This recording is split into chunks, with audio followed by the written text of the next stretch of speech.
Halo sahabat semua, kembali lagi di channel Rumah Cerita, Gudang Sejuta Cerita. Sebelum kita lanjut, jangan lupa tekan tombol subscribe-nya ya.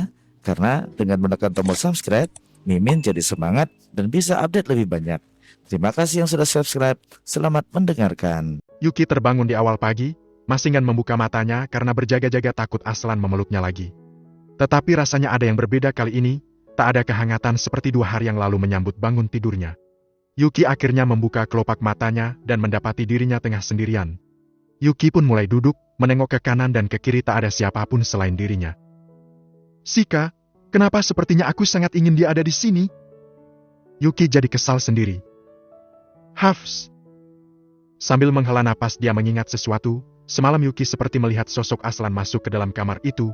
Meski dalam keadaan setengah tertidur, namun Yuki dapat mengenali dengan mencium aroma tubuh Aslan yang sudah dia hafal. Mungkin hanya mimpi saja. Yuki tak lagi ambil pusing, dia mulai menyibak selimut tebalnya bersamaan dengan daun pintu yang terbuka sehingga menghentikan niat Yuki untuk menuruni tempat tidur. Aslan? Tegurnya kala melihat sosok lelaki tampan dengan setelan piyama mahal itu. Aslan diam sejenak lalu melirik ke arah Yuki secara singkat, kemudian melanjutkan langkah kakinya melewati ranjang menuju ke kamar mandi. Kepala Yuki bergerak mengikuti pergerakan Aslan yang bersikap sangat dingin itu. Ada perasaan senang di diri Yuki ketika akhirnya bertemu secara nyata dengan Aslan. Setelah seharian kemarin sosok lelaki itu bak hilang di telan bumi. Yuki sendiri merasa heran dengan sikapnya kali itu. Lagi-lagi ia menghubungnya perasaannya itu dengan kehadiran si jabang bayi di dalam perutnya. Yuki duduk di tepi ranjang dengan kaki menginjak lantai marmer. Ketika Aslan sudah keluar dari kamar mandi, di tubuh lelaki itu sudah melekat setelan jas hitam dengan kemeja putih di dalamnya. Satu tangannya sedang memperbaiki posisi dasinya sambil berjalan di hadapan Yuki yang terus memperhatikannya. Aslan, kemarin kamu pergi kemana? Pertanyaan itu tiba-tiba saja lolos dari bibir mungil Yuki. Dia sampai harus menampar pelan bibirnya karena terkejut sendiri. Saat itu, Aslan sedang membuka sebuah laci berisi deretan koleksi jam tangan mahalnya dalam posisi membelakangi Yuki. Ketika mendengar pertanyaan Yuki itu dia pun menoleh singkat lalu menjawab dengan singkat pula. Kerja. Jawab Aslan. Setelah menemukan pilihan jam tangan yang cocok, ia langsung mengenakannya pada pergelangan tangan kirinya. Kenapa kemarin tidak sarapan? Yuki kembali bertanya, kali ini nada bicaranya terdengar lebih lembut dari biasanya. Tidak sempat. Aslan menyahut bertepatan dengan jam tangan yang sudah selesai terpasang rapi itu. Lalu bagaimana dengan makan malam? Maksudku, ibumu datang kemari jauh-jauh untuk makan malam denganmu, tetapi kamu tidak pulang-pulang. Apakah pekerjaanmu sesibuk itu? Dan semalam kamu tidur di mana? Lagi-lagi Yuki menggigit lidahnya. Saat itu dirinya merasa sungguh berani pada Aslan. Akhirnya Yuki mendapat perhatian dari Aslan. Tampak lelaki itu membalikkan tubuhnya, lalu duduk bersandar di tepi meja kaca berisi kumpulan jam tangan tersebut, sambil menatap tajam ke kedua mata Yuki. Apa sebenarnya inti dari pertanyaanmu itu? Aslan balik bertanya. Apa maksudmu? Cicit Yuki, dia mulai gugup dan merasa tertangkap basah seperti seorang remaja yang labil. Kamu terdengar seperti seorang istri yang sedang cemburu pada suaminya, dan jika aku tidak salah menafsirkan, kamu juga sepertinya menginginkanku tidur denganmu karena semalam aku mengabaikanmu, bukan begitu? Tebakan Aslan langsung menciutkan Yuki. Itu tidak seperti yang kamu pikirkan, kok? Malu-malu Yuki mengelak, namun wajahnya yang memerah terlihat jelas meski berusaha ia tutupi. Aslan menahan senyumnya ketika Yuki membuang wajah ke arah yang berlawanan. Aku tidak akan tidur di kamar ini lagi jika kamu merasa tidak nyaman. Aku mengerti pada hormon kehamilanmu, dan selama kamu merasa kurang nyaman, maka aku akan menjauh, kecuali jika kamu memang menginginkannya. Tegas Aslan lalu menunggu reaksi dari Yuki setelah mengatakan itu. Tampak Yuki menundukkan wajah lalu memainkan jari-jari di kedua tangannya, raut wajahnya terlihat sendu seperti sedang merasa bersalah. Kemarin aku sibuk bekerja, ada beberapa masalah mendesak yang mengharuskan aku pergi pagi-pagi sekali. Aku tidak sempat sarapan di rumah, tetapi Bagas sudah menyiapkannya di kantor. Aku juga harus pergi ke luar negeri dalam waktu dekat. Lanjut Aslan lagi. Yuki akhirnya memberikan reaksi dengan menganggukkan kepalanya, lalu menjawab singkat namun pelan. Baiklah. Di meja makan, Aslan, Yuki dan Asmira sudah bersiap untuk memulai sarapan. Asmira dan Aslan sempat beberapa kali terlibat perbincangan seputar pekerjaan. Meski sudah tua, namun Asmira masih fasih membahas perihal bisnis dengan putranya tersebut. Di sudut lain, Yuki hanya fokus menghabiskan sarapannya dengan diam, akan tetapi telinganya tetap awas menyimak interaksi ibu dan anak tersebut. Beberapa saat kemudian Aslan selesai lebih dulu, dia pun bangkit dari duduknya lalu berpamitan dengan Asmira dengan mengecup puncak kepala ibunya. sayangnya ia hanya melewati Yuki begitu saja. Sepeninggal Aslan, Asmira mulai berpamitan untuk pulang ke rumahnya. Dia meminta Yuki untuk mengantarkannya ke depan pintu utama. Yuki menurut dan mereka berdua berjalan bersisian hingga ke halaman villa. Satu buah mobil dengan seorang supir pribadi sudah bersiap menunggu Asmira. "Apa dulu ayahmu bekerja?" Pertanyaan dari Asmira tentang mendiang ayah Yuki itu sedikit mengejutkan Yuki. Kenangan tentang sang ayah langsung terbayang. Ayah dan ibu membuka usaha catering bersama-sama semenjak mereka menikah." Jawab Yuki, dia juga memberikan senyum pada Asmira. "Au, begitu? Pantas saja," sahut Asmira. "Apa ada yang salah, Bu?" Tanya Yuki yang selalu mendadak sensitif jika ada orang lain membahas perihal keluarganya. "Ya, karena ayahmu tidak bekerja di luar makanya, kamu tidak pernah melihat bagaimana seharusnya seorang istri mengantarkan suaminya ke depan pintu setiap kali suaminya harus pergi bekerja." Entah bagaimana namun Yuki merasa tersindir dengan perkataan Asmira tersebut. Dia pun langsung paham kalau ibu mertuanya itu memang bermaksud untuk menyinggung dirinya yang membiarkan Aslan berangkat kerja tanpa diantar. Bukan hanya diantar bekerja, namun kepulangannya juga harus disambut. "Pikirkanlah itu, aku pulang sekarang. Jangan lupa minum susumu secara teratur." Asmira selalu berbicara dengan tegas. Menurut Yuki tak hanya kepada dirinya saja, namun Asmira juga kerap berbicara tegas kepada Aslan padahal lelaki itu adalah putranya sendiri. Yuki melambaikan tangannya setelah mencium punggung tangan Asmira. Sikapnya itu pun sempat dikau tegur oleh Asmira tadinya. "Seharusnya bukan tanganku yang kamu cium, tetapi yang lebih pantas adalah suamimu." Mengingat ucapan Asmira itu, Yuki meringis serta mendesis. "Ibu mertuaku galak sekali, tak ada lembut-lembutnya, padahal gayanya selalu anggun dan berkarisma. Tapi aku yakin dia adalah orang yang baik." Yuki membalikkan tubuhnya hendak masuk ke pintu utama. Namun tiba-tiba teringat pada pengakuan Asmira tentang Aslan yang memiliki seorang tunangan di luar negeri. Ketika itu, dia juga teringat kalau Aslan akan pergi ke luar negeri. Yuki mendadak gelisah hingga menggigiti kuku-kuku jarinya. "Anda baik-baik saja, Nyonya?" Kau tegur Cindy yang merasa heran saat memperhatikan gerak-gerik Yuki. Yuki menengok menatap Cindy, cukup lama menatap sampai Cindy dibuat salah tingkah. "Cindy, apa kamu tahu siapa wanita yang bertunangan dengan suamiku?" Mendadak Yuki ingin mengulik kehidupan pribadinya Aslan. Cindy tampak terkejut kemudian berpikir sejenak. "Kenapa Anda menanyakan hal itu?" Melihat raut wajah Cindy, Yuki yakin kalau pelayan tersebut pasti mengetahui sesuatu. "Ceritakan padaku, Cindy," desak Yuki. Cindy terlihat ragu namun akhirnya menjawab sesuai dengan apa yang dia ketahui. "Dulu sekali, Tuan Muda memang pernah bertunangan, tetapi aku belum pernah bertemu dengan tunangan beliau. Kami para pelayan hanya mengetahui bahwa nona muda tersebut memiliki profesi sebagai model di luar negeri. Mungkin Pak Nungki tahu lebih banyak dari aku, Nyonya bisa bertanya padanya." Mendengar pemaparan Cindy itu, Yuki tak lantas percaya. Dia memicingkan kedua matanya mencoba membaca kejujuran melalui mata Cindy, namun dia juga tidak jago dalam hal seperti itu. "Kalau begitu aku ingin kamu mencari tahu melalui Pak Nungki, cari tahu apapun tentang gadis itu, siapa namanya dan di mana negara asalnya." Yuki mendadak menjadi detektif untuk mencari tahu lebih jauh ke ranah pribadi Aslan. Meski begitu dia juga mengingatkan pada Cindy bahwa jangan sampai Nungki melaporkan hal itu kepada Aslan. Yuki bertekad jika kepergian Aslan ke luar negeri nanti adalah ke tempat yang sama dengan tempat tinggal tunangannya tersebut, maka Yuki memutuskan akan meminta ikut meskipun Aslan menolaknya. "Persetan dengan tunangan, saat ini akulah istrinya." Bab 47 Firda Masayu. Aslan bodoh, sebenarnya pria seperti apa dia itu? Sudah memiliki tunangan tetapi malah menikah dengan orang lain? Yuki bermonolog di dalam hati sambil berjalan mondar-mandir di dalam kamarnya. "Ya, aku tahu tujuannya menikahi Kak Yuri waktu itu demi menguak pelaku kematian kakaknya. Tetapi bagaimana dengan perasaan tunangannya ketika ditinggal menikah? Apakah mereka berpisah dahulu barulah Aslan mulai mendekati Kak Yuri?" Dia menjadi pusing sendiri. Yuki tahu kalau dirinya tak akan bisa mendapatkan jawaban apapun tentang masa lalu Aslan jika tak bertanya pada orang yang mengetahui jalan ceritanya secara langsung. Saat itu, yang sedang menjadi narasumber pilihannya adalah Nungki, dan saat ini Cindy sudah ia tugaskan untuk pergi menemui sang narasumber. Hais, para orang kaya memang tak bisa ditebak. Mempermainkan perasaan orang lain seenaknya saja. Jika aku yang menjadi tunangan Aslan itu, sudah pasti aku akan marah besar. Tak habis-habisnya Yuki mengeluh tentang suaminya. Ketika melirik ke arah jam dinding dia pun merasa sudah cukup lama menunggu. "Kenapa Cindy lama sekali? Ini sudah 1 jam semenjak dia pergi menemui Pak Nungki. Apa jangan-jangan tujuannya menemui Pak Nungki sudah ketahuan, ya?" Tok, tok. Yuki terlonjak kaget mendengar ketukan pintu kamar. Itu karena dia terlalu fokus pada satu hal. Perlahan ia mengintip dari celah daun pintu yang ia buka sedikit, dan ketika melihat keberadaan Cindy di sana, Yuki jadi lega dan memilih untuk keluar menemui pelayan tersebut. "Bagaimana?" tanya Yuki setelah kepalanya bergerak menengok ke kiri dan kanan seolah memastikan tak ada yang mendengar pembicaraan mereka berdua. Cindy menganggukkan kepalanya dan juga tersenyum. Melihat itu Yuki langsung paham dan yakin kalau Cindy sudah mendapatkan informasi yang dia inginkan. "Kalau begitu kita bicara di halaman belakang saja, ya?" Yuki menarik tangan Cindy menuju ke tangga, membuat Cindy heran pada majikannya tersebut. "Kenapa tidak bicara di dalam kamar saja, Nyonya?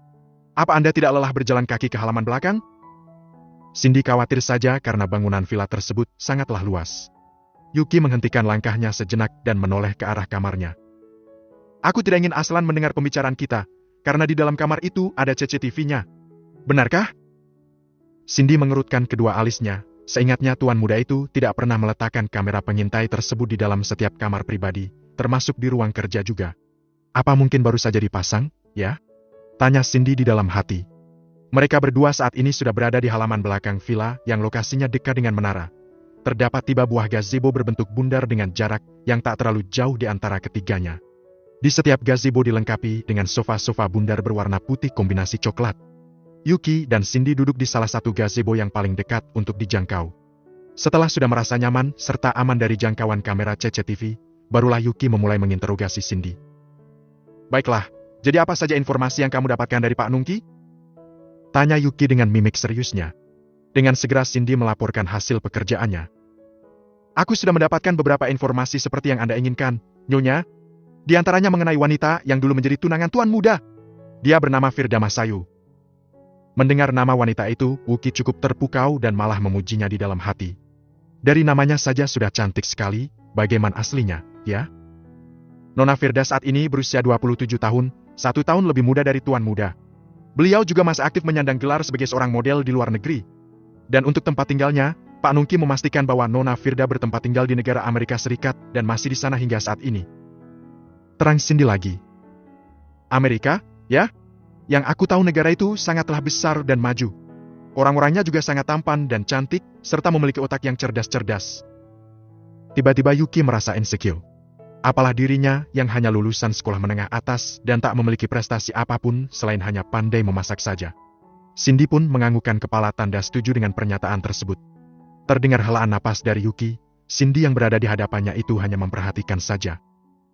"Apa ada lagi yang ingin Anda ketahui, Nyonya? Biar aku tanyakan lagi pada Pak Nungki." Tawar Cindy karena melihat reaksi dari Yuki yang melemah. Dia mengira kalau majikannya itu masih belum puas dengan kinerjanya. Yuki menggeleng pelan sebagai jawaban, lalu mengakhiri pembicaraannya dengan Cindy. Tak lama setelahnya Yuki sudah kembali masuk ke dalam villa. Berjalan pelan sambil melamun dia tak sengaja melihat keberadaan Nungki di dekat tangga. Kepala pelayan tersebut sedang sibuk berbicara di telepon, suaranya tak terdengar jelas karena jarak Yuki memang cukup jauh. "Aku sudah mengatakan semuanya, Tuan. Tentang tempat tinggal dan juga pekerjaan dari Nona Firda. Nungki, jika istriku bertanya kemana aku pergi hari ini, katakan kalau aku akan terbang ke Amerika. Kabari aku bagaimana reaksinya." "Baik, Tuan." Nungki mematikan panggilan teleponnya ketika tiba-tiba kehadiran Yuki di dekatnya membuatnya sangat terkejut. "Astaga!" Nungki mengusap dada sebab jantungnya serasa hampir saja lepas. Yuki berdecak melihat reaksi kagetnya Nungki yang sudah seperti melihat hantu saja. "Pak Nungki, tadi sedang menelpon siapa?" tanyanya. "Tuan muda, Nyonya." Sahut Nungki hormat, meski dadanya masih berdegup kencang. Mendengar nama suaminya disebut Yuki pun teringat ingin bertanya sesuatu. Pak Nungki, apakah Aslan akan pergi ke luar negeri?" Nungki segera menganggukkan kepalanya. "Benar, Nyonya. Tuan muda akan berangkat sore ini." Pura-pura ia melirik jam tangannya. "Kenapa cepat sekali? Ke negara mana dia akan pergi?" tanya Yuki lagi, ada sedikit kecewa di hati karena pagi tadi saat berbicara langsung dengan Aslan, lelaki itu memang mengatakan akan pergi ke luar negeri, tapi kan tidak hari ini juga. Nungki pun langsung teringat pada perintah Aslan, agar jika Yuki bertanya kemana dia akan pergi, maka Nungki harus menyebut negara Amerika. "Tuan muda akan berangkat ke Amerika, Nyonya." Rasanya lidah Nungki terbakar karena sudah berbohong pada nyonya rumah tersebut. Terkejut sekaligus tak menyangka, Yuki langsung membulatkan kedua matanya dan tiba-tiba menjadi gelisah seperti muncul rasa tak rela untuk membiarkan suaminya berkesempatan untuk bertemu dengan sang mantan jika berada di satu tempat yang sama, yang mungkin saja memang belum menjadi mantan. Yuki merasa dia harus melakukan sesuatu. Nungki saat itu baru akan undur diri, namun belum sempat dia berucap Yuki sudah menghentikan niatnya. Pak Nungki, bawa aku pergi menemui suamiku sekarang juga. Di perusahaan, Aslan dan Bagas baru menyelesaikan proses rapat terakhir mereka. Keduanya sama-sama masuk ke dalam ruangan Chow dan Aslan segera duduk di kursi kebesarannya. Bagas berjalan mendekati sebuah lemari pendingin di sudut ruangan lalu mengeluarkan 2 botol air mineral bermerek Equil. Aslan meraih botol minuman itu setelah Bagas memberikan kepadanya, meneguknya tanpa jeda hingga langsung tandas isinya. Aslan, bagaimana jika Firda datang lagi mencarimu? Tanya Bagas memulai perbincangan setelah cukup lama hening di antara keduanya. Kenapa bertanya? Aslan balik bertanya, dia juga menatap mata Bagas yang duduk di kursi seberang meja kerjanya. Bagas mengangkat kedua bahunya, itu karena Yuki yang tiba-tiba mencari tahu perihal Firda dari Nungki. Tentu saja Nungki melapor pada Bagas dahulu baru kemudian laporan tersebut sampai ke Aslan. Sudah lama dia tidak muncul, aku juga sudah tidak mencari informasi tentang dia lagi. Jadi aku hanya penasaran saja, Firda bukanlah wanita yang mudah melepaskan apa yang menjadi miliknya. Aku bukan barang yang bisa dimiliki. Kamu lupa kalau aku sudah menikah. Aslan menunjukkan cincin kawin di jari manisnya ke hadapan Bagas. Bagas tersenyum masa melihatnya. Tapi, kita sangat mengenal bagaimana posesifnya Firda. Sika, dia yang memutuskan hubungan dan dia juga yang meninggalkanku, dia sudah tidak berhak atas apapun tentangku. Tegas Aslan. Teringat pada kejadian 1 tahun yang lalu ketika Firda datang menemui Aslan di apartemen pribadinya di negara adidaya itu beberapa waktu silam, kekasihnya itu datang sambil menangis dan menuduh Aslan berselingkuh dengan temannya, melampiaskan rasa cemburunya dengan marah-marah serta membanting banyak barang milik Aslan, lalu membuat keputusan bahwa hubungan mereka telah berakhir begitu saja tanpa memberikan kesempatan Aslan untuk menjelaskan apapun. Namun kejadian itu bukanlah baru pertama terjadi. Sudah kerap kali Firda bertingkah labil seperti haus akan perhatian. Awalnya Aslan suka dengan sikap manjanya, namun jika terus-terusan memperminkan kata putus, Aslan merasa itu harus diakhiri. Apa kamu yakin? Aku masih ingat waktu kita sedang berhal 3 hari sebelumnya, kalian baru saja putus. Kenang Bagas, ingatannya sangat kuat sekali meski kejadian itu sudah sangat lama. Nyatanya Aslan tak mau begitu peduli. Saat ini dia sudah menempatkan hatinya pada satu orang, yaitu sang istri yang memiliki tingkat gengsi setara dengan dirinya.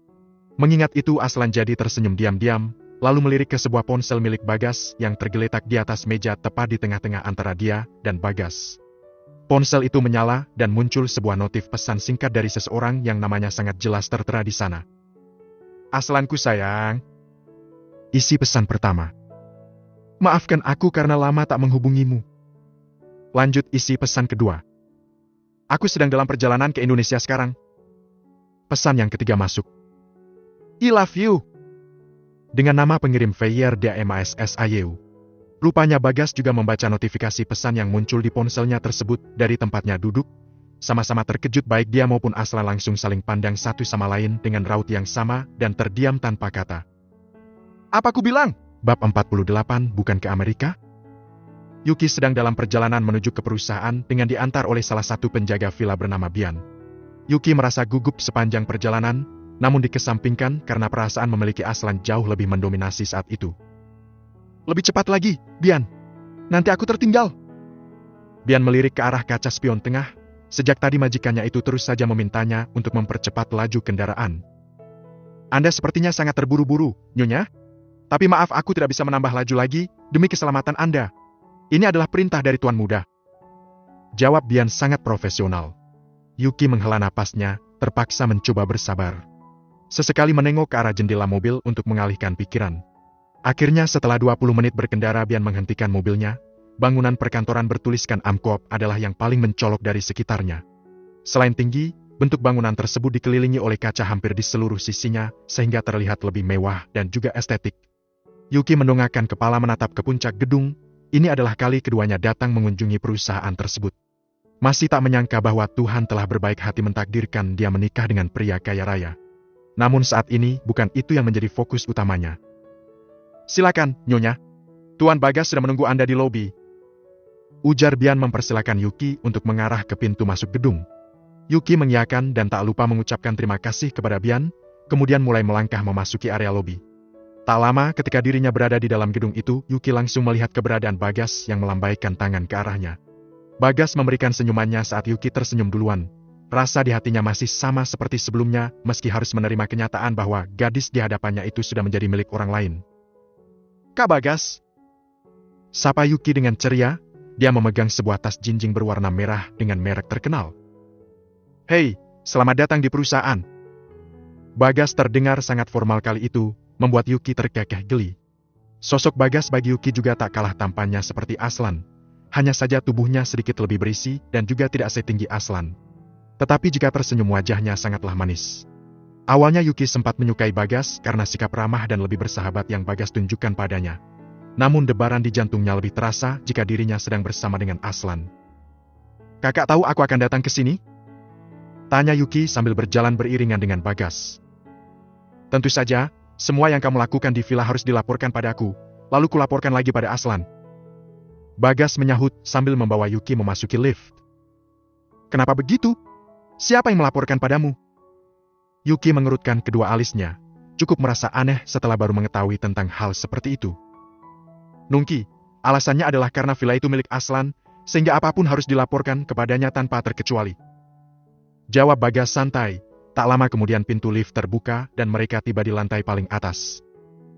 "Tunggu dulu, maksud kakak dengan kata apapun tadi, apakah menyangkut apa saja yang aku lakukan setiap harinya?"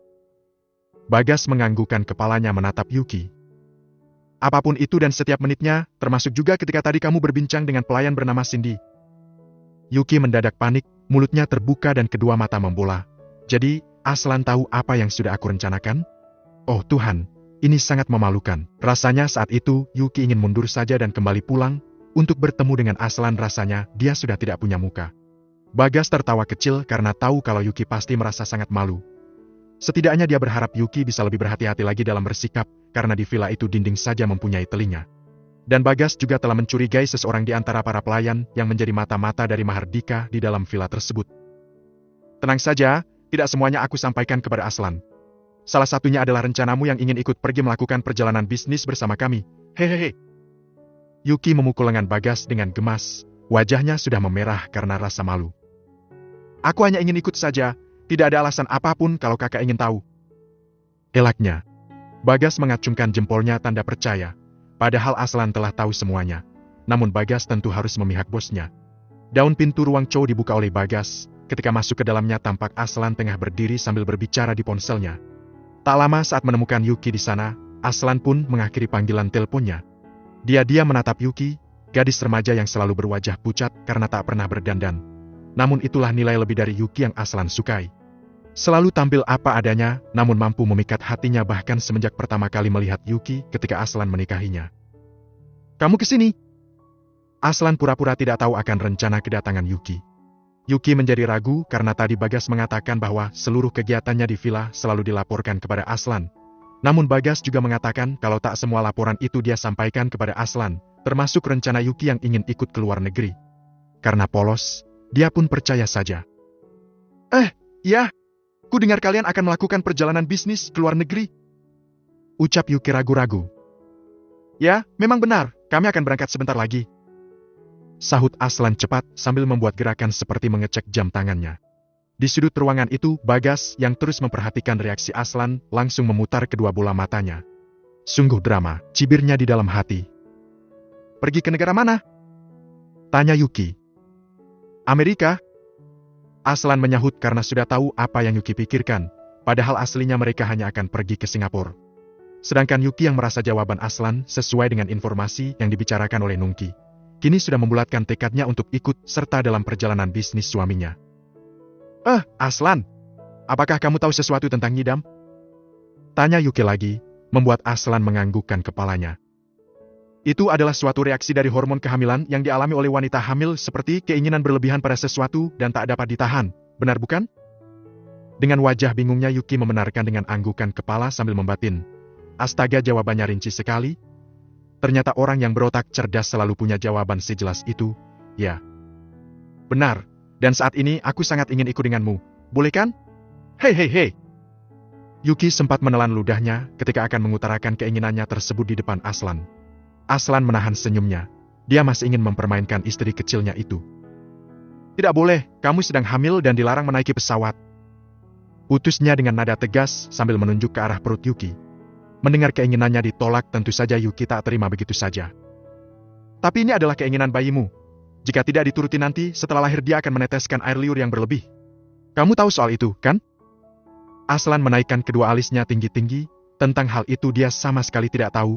Lagi pula dia memang belum pernah menemukan penjelasan seperti itu dalam bidang keilmuan. Lupanya Yuki mengira Aslan akan kembali menolaknya, sehingga dia akan melakukan segala cara. Aku sudah membaca buku. Kalau usia kandunganku ini masih diperbolehkan untuk menaiki pesawat. Pokoknya aku ingin ikut, titik. Terdengar helaan napas di bibir Aslan. Dia juga tahu jika kandungan Yuki saat itu masih termasuk dalam usia yang diperbolehkan untuk melakukan penerbangan. Mintalah dengan cara yang baik. Ucapnya dengan nada pelan dengan mata yang lurus menatap Yuki. Diminta seperti itu, Yuki pun jadi bingung. Seumur hidupnya belum pernah minta-minta pada laki-laki selain ayahnya.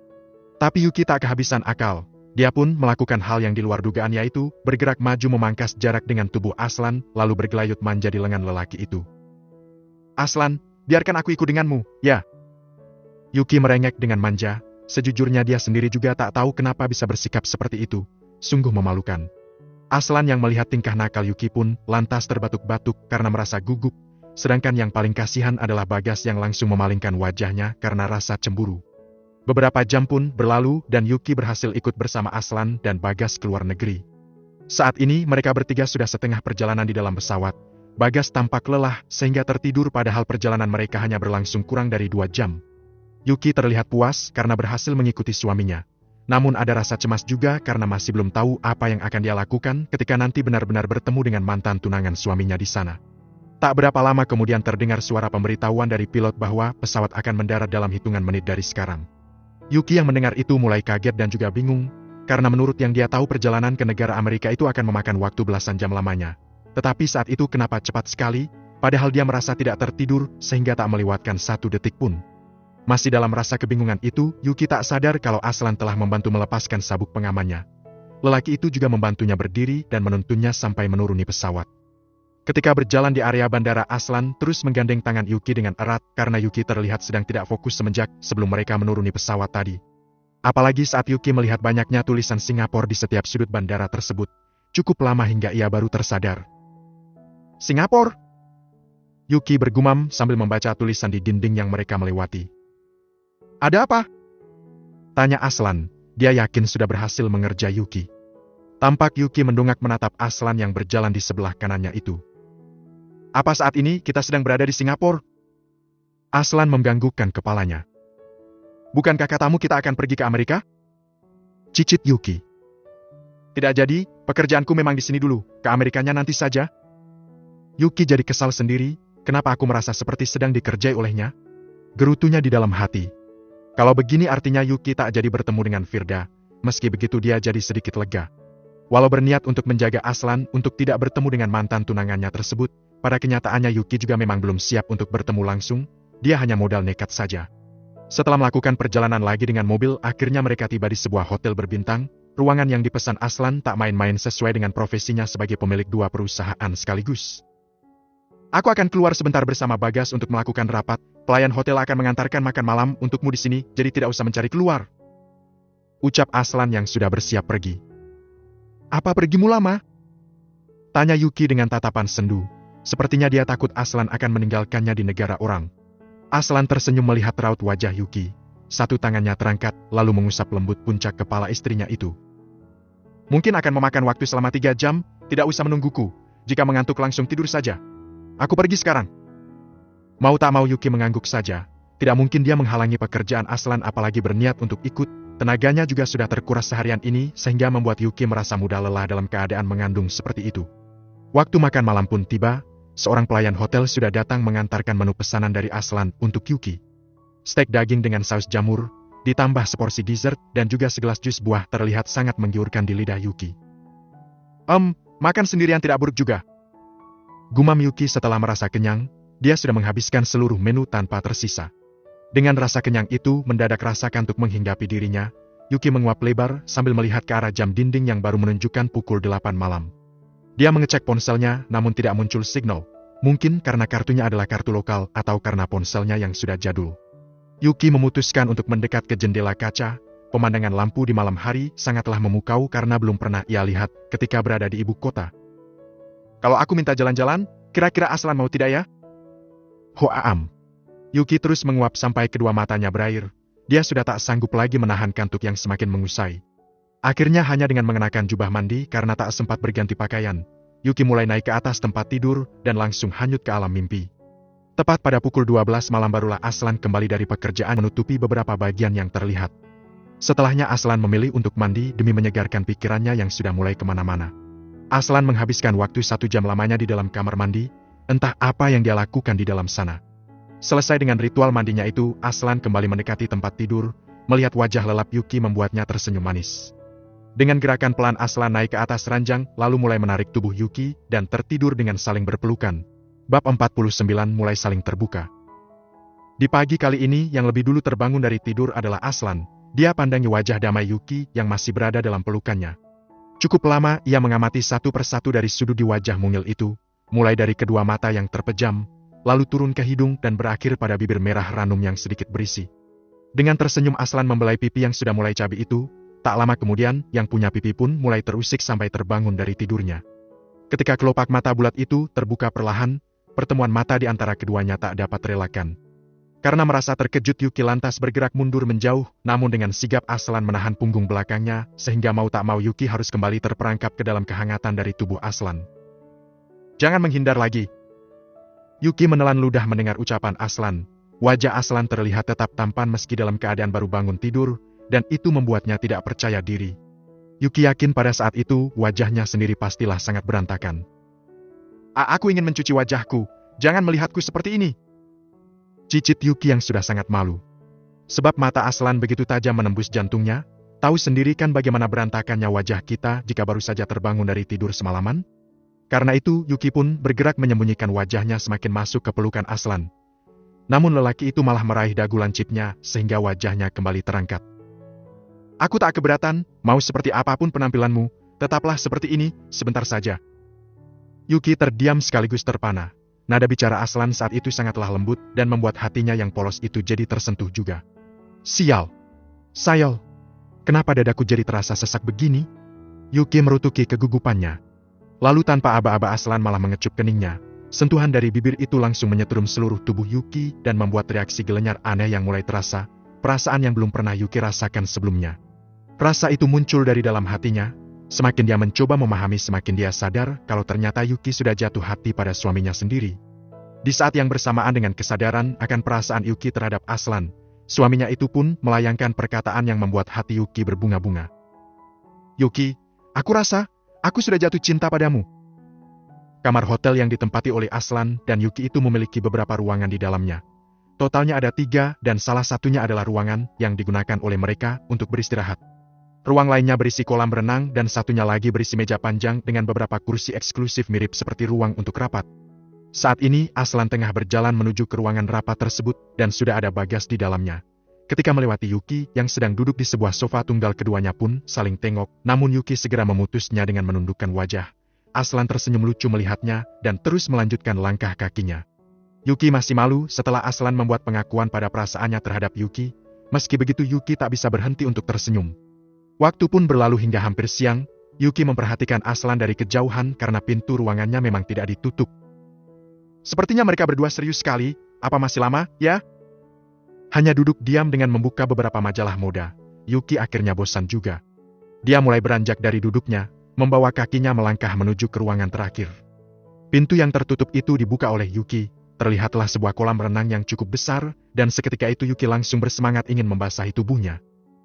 Aku rasa tak perlu meminta izin pada Aslan, lagi pula dia masih sangat sibuk dengan pekerjaannya. Ujar Yuki dan memutuskan untuk berenang seorang diri saja. Di dalam ruang berenang itu terdapat deretan lemari kaca yang menampilkan isi-isinya. Yuki menatap satu persatu isi dari balik kaca tersebut. Terdapat beberapa setelan bikini dengan berbagai model, serta celana renang pria dengan motif yang beragam. Apa ini? Apa tidak ada pakaian renang yang lebih sopan sedikit? Yuki sudah melihat isi dari satu lemari sampai ke lemari terakhir, dan tak ada yang sesuai dengan seleranya. Namun keinginan untuk berenang sudah membuncah tak bisa dibatalkan lagi. Tidak mungkin juga aku berenang dengan dress ini. Ucapnya sambil menatap pakaiannya. Setelah berpikir cukup lama dan juga penuh pertimbangan yang matang, Yuki akhirnya membuat keputusan sulit.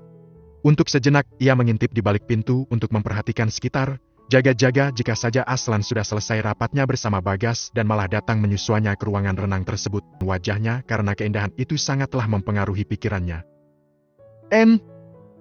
Susah payah Aslan menelan ludahnya. Tak lama setelahnya tiba-tiba dia mendengar suara teriakan yang memekakan telinga. Itu berasal dari Yuki yang ternyata sudah menyadari keberadaan Aslan di sana. Wajahnya langsung panik berusaha menyilangkan kedua tangan ke depan dadanya, namun jadi kesulitan sebab kedua kakinya tidak bisa menyentuh lantai. Naiklah, jangan seperti itu nanti kamu bisa tenggelam. Aslan berseru saat melihat tingkah Yuki yang seperti tertangkap basah. Napas Yuki mulai terengah karena menahan dirinya di dalam air. Karena sudah tak kuat, akhirnya dia mulai menepi. Berbaliklah baru aku bisa keluar dari sini. Pinta Yuki, wajahnya sudah semerah tomat karena malu. Dasar Aslan tiba-tiba saja muncul tanpa bilang-bilang. Sambil menghela napas Aslan menurut saja, dia mulai membalik tubuhnya membelakangi Yuki. Melihat situasi sudah aman barulah Yuki naik ke permukaan, berlari kecil ke arah gazebo untuk meraih jubah mandi dan dengan cepat memakainya. Jangan berlari seperti itu, kamu itu sedang hamil. Rupanya sejak tadi Aslan tidak benar-benar membelakangi Yuki. Hah? Yuki melototkan kedua matanya ke arah Aslan. Siapa yang menyuruhmu melihatku? Aku sudah bilang jangan lihat, kan? Kesalnya. Sudah terlambat, aku sudah lihat semuanya sejak awal. Gaya renangmu bagus juga, aku suka saat melihatmu mulai menyelam, gaya yang itu harus diberi nama yang bagus juga. Aslan malah semakin menggoda. Yuki menggigit lidahnya. Sangat kesal sekali karena sudah kecolongan, padahal dia sudah mengawasi keadaan sebelum yakin untuk berenang. Ternyata lelaki itu malah sudah berdiri di hadapannya. Terserah saja, dasar menyebalkan. Bab 50 menegangkan. Siang ini Yuki dan Aslan sudah kembali pulang ke tanah air. Yuki diminta pulang duluan ke villa dan harus berpisah dengan sang suami sejak mereka tiba di bandara tadi, sebab Aslan dan Bagas harus langsung pergi ke perusahaan. Di dalam mobil yang dikemudikan oleh Bian itu, Yuki baru teringat untuk mengaktifkan ponselnya. Selama 2 hari berada di negeri berlambang singa itu, ponselnya sama sekali tak tersentuh akibat tidak mendapat jaringan internet sama sekali. Deretan notifikasi pesan maupun panggilan telepon langsung ramai terdengar ketika ponsel tersebut diaktifkan. Pesan yang paling banyak tentu saja adalah pesan singkat yang dikirim oleh sahabatnya, Anin. Segera Yuki membalas pesan singkat tersebut karena Anin sepertinya sedang sangat khawatir pada dirinya. Yuki mengatakan bahwa dirinya baik-baik saja dan baru kembali dari negara tetangga. Tak berselang lama setelah pesan balasan itu terkirim, ponsel Yuki berdering menampilkan nama Anin sebagai pemanggilnya. Dia tidak sabar sekali. Gumam Yuki tersenyum menatap ponselnya. Halo, Anin? Sapa Yuki sesaat setelah panggilan telepon mereka tersambung. Hei, kamu kemana saja? 2 hari hilang tanpa kabar. Apa kamu tahu? Kupikir kamu sudah diculik oleh alien. Suara heboh dan nyaring Anin mengharuskan Yuki menjauhkan sedikit ponsel itu dari telinganya. Jangankan Yuki, saking kerasnya suara Anin itu sampai terdengar oleh Bian dan lelaki itu merespon dengan melirik ke arah kaca spion. Bagaimana kalau kita berkirim pesan saja? Sekarang aku sedang dalam perjalanan pulang. Tawar Yuki karena tak enak ada yang menguping pembicaraan mereka berdua. Ya, baiklah. Tapi janji setelah tiba nanti, kamu harus meneleponku, ya? Pinta Anin. Yuki mengiyakan lalu mengakhiri sambungan telepon mereka. Dia langsung teringat kalau di ponselnya itu terdapat banyak potret dari aksi liburannya bersama dengan Aslan. Ketika berada di Singapura kemarin, dia diajak oleh Aslan untuk pergi ke salah satu tempat wisata di negara yang padat akan pelancong tersebut. Yuki pun menyambutnya dengan sukacita. Itu juga merupakan impiannya bersama Anin untuk pergi berlibur di luar negeri. Beberapa spot yang mereka datangi sempat diabadikan oleh Bagas lalu dikirim ke ponsel Yuki. Yuki tersenyum ketika melihat kembali potret kebersamaannya dengan Aslan, mulai dari menaiki roller coaster, hingga makan es krim berdua. Harusnya adegan itu terlihat seperti momen romantis. Namun yang ada wajah sang prianya sangat suram tak seperti adegan romantis pada drama Korea yang sering Yuki lihat. Tapi Yuki tak keberatan karena dirinya sangatlah antusias kala itu, malahan Yuki merasa cukup terhibur. Yang membuatnya merasa lebih lucu lagi adalah ekspresi wajah Aslan yang cemberut setiap kali berhasil dipotret oleh Bagas, namun selalu tersenyum jika sedang bertatapan dengan dirinya. Setelah tahu dari Bagas rupanya suami Yuki itu sangat tidak suka jika difoto.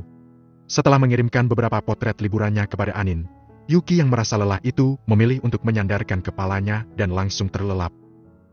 Apa istirahatmu cukup? Masih tidur ya? Yuki tersenyum ketika membaca pesan singkat dari suaminya. Sejak berada di Singapura kemarin dia dan Aslan menjadi semakin akrab dan juga kompak. Dia mengusap-usap wajahnya karena baru saja bangun dari tidur siangnya. Ketika tiba di villa tadi, Yuki belum puas dengan tidurnya sehingga kembali melanjutkan istirahatnya itu di dalam kamar dan baru terbangun beberapa jam kemudian.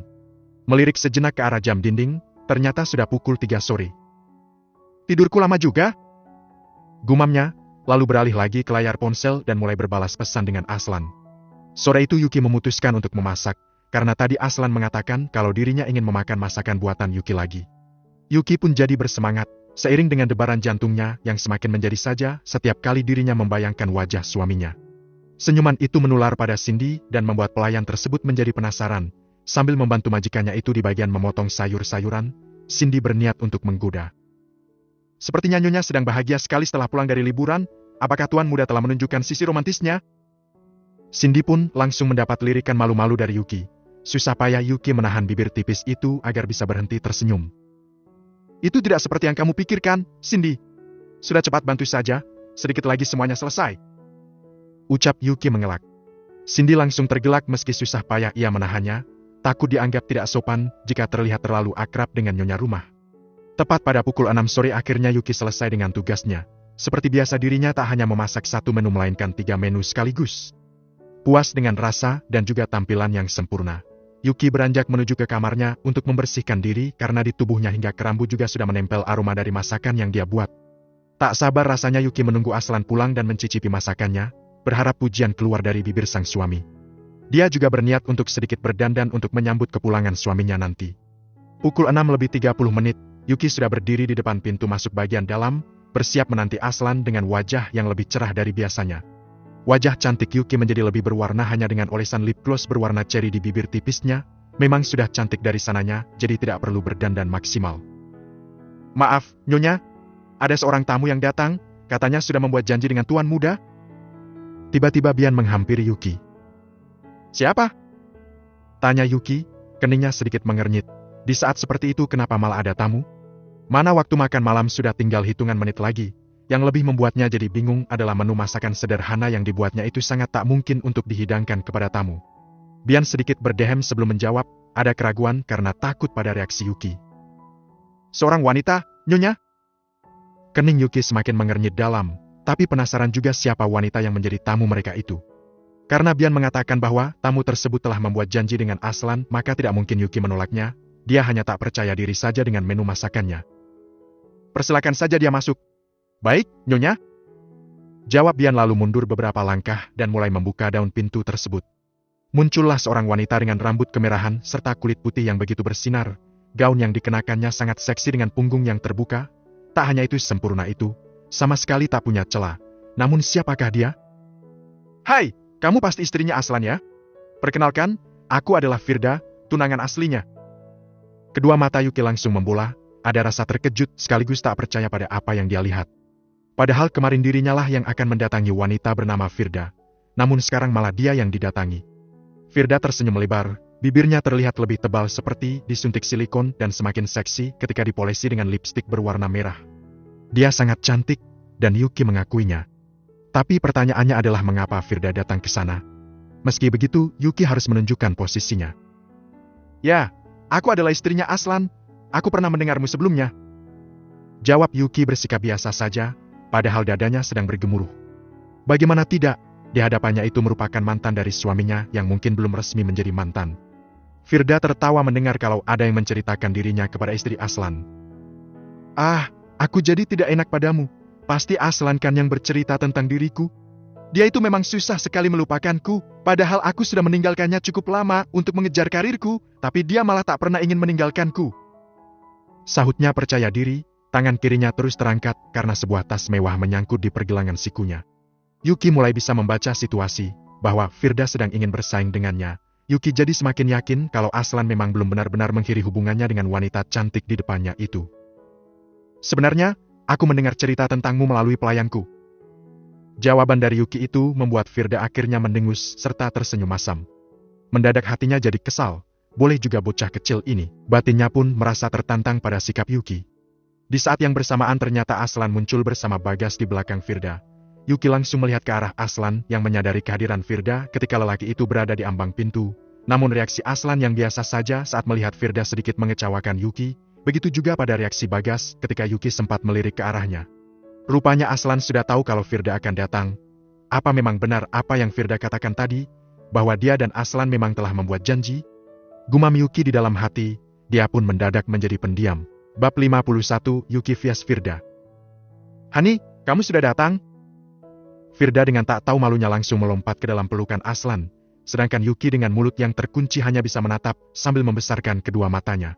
Aslan tampak diam saja tak membalas pelukan itu, bahkan tak ada ekspresi apapun. Padahal Bagas di belakangnya sudah mulai ketar-ketir melirik bergantian ke arah Firda dan juga Yuki. Yuki berdecih kesal, namun dia berusaha menahan diri dan tak ingin merusak momen bertemunya kedua mantan tersebut. Yuki meyakinkan diri bahwa meski sekeras apapun Firda mencoba, tetap dialah pemenangnya karena telah memegang status sebagai istri Aslan yang sah. Ikutlah makan malam bersama kami. Ajakan makan malam yang keluar dari mulut Yuki itu mengejutkan berbagai pihak, mulai dari para pelayan hingga Bagas, bahkan Aslan juga yang akhirnya saat itu langsung melihat ke arah Yuki. Yuki memberikan senyumannya ketika dia dan Aslan saling tatap, meski begitu ekspresi wajah yang Yuki tunjukkan seperti sedang merencanakan sesuatu yang buruk. Aslan pun sampai memicingkan kedua matanya. Firda akhirnya melepaskan pelukannya yang tak berbalas tersebut. Meski begitu ia kembali melihat ke arah Yuki dengan terus menunjukkan raut wajah cerianya. Ah, ternyata kamu pengertian sekali, ya? Ucapnya pada Yuki lalu beralih pada Aslan lagi. Kamu pasti sudah menyiapkan menu kesukaanku, bukan? Kedua kaki Firda mulai berjinjibir merah menggoda itu nyaris bersentuhan dengan bibir Aslan. Lelaki itu mengangkat kedua tangannya lalu menahan kedua bahu Firda dan sedikit menjauhkan tubuhnya.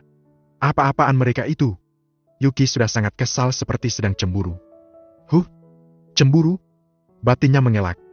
Terlihat Aslan bergerak berjalan lebih dulu meninggalkan mereka menuju ke ruang makan. Bagas juga mengikutinya, begitu pula dengan Firda. Paling terakhir barulah Yuki yang ikut mengekori.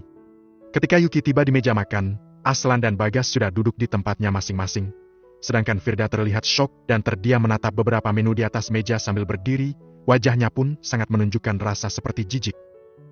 Wata, ini masakan apa? Aku tidak pernah melihatnya selama tinggal di Amerika. Firda mulai mengeluh. Yuki berjalan melewati tubuh Firda dan memilih untuk duduk di sebelah Bagas. Itu karena kursi yang biasa ia tempati sudah diambil oleh Firda duluan. Aslan pun melirik ke arah Yuki yang langsung duduk di dekat Bagas. Namun sepertinya Yuki tak memperhatikan lirikan itu. Hani, minta pelayanmu untuk menyiapkan menu makan malam kesukaanku sekarang. Ya, kamu tahu, kan aku tidak bisa makan sembarangan. Rengek Firda dengan suara manja yang dibuat-buat kepada Aslan. Perkataan Firda itu pun memancing emosi Yuki. Dia angkat wajahnya untuk menatap wajah Firda dengan seksama. Wanita itu meski sudah merubah warna rambutnya menjadi merah, serta kedua matanya dipasangi kontak lens berwarna biru. Tetap saja bagi Yuki bentuk wajahnya sudah bisa menjelaskan dari mana wanita itu berasal. Ini adalah masakanku sendiri. Aku memasak menu Nusantara sesuai dengan di mana aku berasal. Celetuk Yuki. Firda mendengus melayangkan tatapan merendahkannya kepada Yuki. Dia masih saja berdiri dan belum ingin duduk. Oh, jadi kamu yang masak? Pantas saja, masakan orang kampung, bisa-bisa Aslan terkena diarah setelah memakan makanan seperti ini. Cibirnya. 3 orang di sana sama-sama menatap Firda setelah dengan terang-terangan menghina Yuki. Namun bukan Yuki namanya jika ia mudah untuk direndahkan. Terbukti dari cara Yuki membalas tatapan merendahkan yang sama seperti yang Firda lakukan. Kulihat dari penampilanmu itu, hanya warna rambut saja yang dibuat mengikuti gaya orang luar, padahal aslinya kamu juga berasal dari negeri ini, kan? Tidak usah malu padahal aku yakin dari tempatmu lahir pun, kamu sudah lebih dulu terbiasa memakan jenis seperti ini, dan bahkan sebelum aku lahir, benar bukan? Setidaknya jangan lupakan asal-usulmu. Terkejut Firda mendengarnya, diam-diam Aslan menarik sudut bibirnya tanpa ada yang memperhatikan. Namun ketika itu, Firda menengok ke arah Aslan dan mulai mencari perhatian dari lelaki itu lagi. Hani, aku tidak bisa makan padahal perutku sangat lapar. Aku ingin makan steak saja. Rengeknya lagi. Aslan bergerak mengangkat satu tangannya lalu membalik piring kosong miliknya, sambil mulai menyendokkan nasi ke dalam piringnya itu. Aslan berkata sesuatu yang mau tak mau harus membuat Firda mengalah. Semua menu ini adalah kesukaanku, istriku sudah memasaknya, maka makanlah atau pergi saja. Yuki menekuk wajahnya di setiap kesempatan jika dirinya bertatap mata dengan Aslan. Beberapa waktu yang lalu Firda sudah pamit pulang duluan karena tetap kekeh pada ucapannya yang tidak bisa memakan menu sederhana buatan Yuki tadi. Kini Aslan dan Yuki sudah berada di dalam kamar mereka, namun tak saling sapa satu sama lain. Tepatnya Yuki lah yang meraju padahal menurut Aslan dia sudah membela Yuki di hadapan Firda. Ponsel Aslan berbunyi dan segera dia lihat, sebuah pesan singkat masuk yang langsung fokus ia baca. Posisi Aslan saat itu adalah berdiri di dekat sofa sedangkan Yuki sudah duduk bersandar di atas kasur. Yuki memperhatikan wajah serius Aslan dari tempatnya itu dan merasa curiga kalau pesan yang ia terima pasti pengirimnya adalah Firda. Ketika Yuki sedang serius sekali memperhatikan Aslan dengan penuh selidik itu, tiba-tiba saja Aslan menengok ke arahnya dan membuat Yuki kelabakan. Berpura-pura batuk hingga menyisir rambut dengan jari-jarinya adalah gerakan refleks yang Yuki lakukan jika tengah tertangkap basah. Aslan menyunggingkan senyumannya lalu mulai mendekati Yuki. Ini pesan dari Dr. Widya, dokter kandunganmu. Dia mengingatkan kalau besok adalah jadwal untuk kontrol. Ucapnya bahkan menyodorkan ponsel itu kepada Yuki. Yuki menatap ponsel mahal tersebut di dekat wajahnya, namun tentu saja Yuki malas dan mengelak dituduh kepo dengan siapa yang mengirim pesan tersebut. Yuki malah membaringkan tubuhnya dalam posisi miring lalu menarik selimut dan menutupi seluruh tubuhnya. Aslan semakin terkekeh pelan. Ternyata Yuki tetaplah kekanakan sesuai dengan usianya. Meski terlihat jelas tengah menyembunyikan rasa cemburunya, Yuki masih tetap menjaga imajnya. Namun Aslan menyukainya, sikap Yuki yang seperti itu baginya sangatlah menggemaskan. Bukalah ponsel ini jika kamu ingin, aku sudah memblokir nomor ponsel Firda di sini sejak terakhir kali kami berhubungan dan itu sudah sangat lama sekali. Aslan membungkuk lalu meletakkan ponselnya tepat di hadapan wajah Yuki yang dalam posisi berbaring miring tersebut. Yuki melirik ponsel Aslan yang menyala itu. Tak ada rasa senang sama sekali di hatinya untuk terlalu tahu tentang privasi suaminya. Tidak perlu, terserah kamu mau berkomunikasi dengan siapa. Sekarang kamu baik padaku, tetapi tadi di hadapan Firda kamu sama sekali tak bicara denganku. Cicit Yuki di balik selimutnya. Aku hanya tak ingin berpura-pura. Jawab Aslan membuat Yuki tak terima dan segera merubah posisi menjadi duduk. Tatapannya tajam mengarah ke Aslan yang berdiri menatapnya dengan santai. Berpura-pura katamu? Coba jelaskan apa maksudnya? Jadi benar kalau kamu dan wanita itu masih punya hubungan? Kalau begitu kenapa tidak selesaikan saja hubunganmu denganku dan kembali segera padanya? Kamu emah! Yuki tak bisa melanjutkan omelan pun itu. Aku memang seperti ini tetapi aku tak pernah bermain-main dalam setiap keputusanku termasuk keputusan untuk menikahimu.